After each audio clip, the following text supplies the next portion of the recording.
உலகன் தொலைக்காட்சிக்காக ஆசான் செந்தமிழ்ச்செழியன்.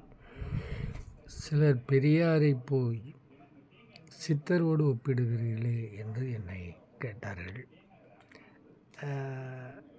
பக்தர்கள், நாத்திகர்கள், ஆன்மீகவாதிகள் எல்லோருக்கும் பொருத்தமான உண்மையான கருத்து சமத்துவம், சகோதரத்துவம்.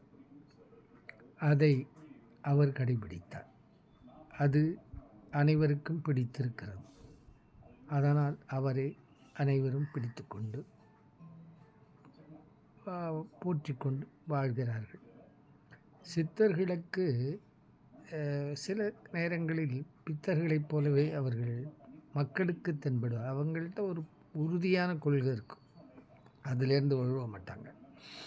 ஆனால் தன்னிடம் வருகிறவர்கள் தன் சமுதாய சூழல் இதுக்கு பொறுத்தபடி மாற்றி பேசுவார்கள்.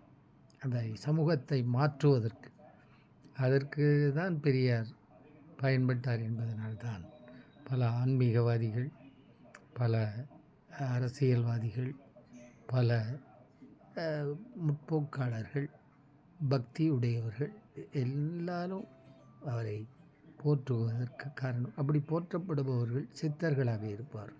அவர்கள் உருவ வழிபாட்டை மறுப்பவர்களாகவும் இருப்பார்கள். அது போன்ற ஒரு மாறுபட்ட நிலை வந்துடும். அவர்களையே உருவமாக்கி வழிபடுவதும் உண்டு. கௌதம புத்தர் அப்படி தான் கடவுளால். ஆகவே சித்தர்கள் புத்தரில் தொடங்கியல்ல, அதற்கு முன்னே இருந்திருக்கிறாங்க. ஆனால் புத்தர் ஒரு பெரிய மைல்கல்லாக சித்தர்களில் இருந்தார்.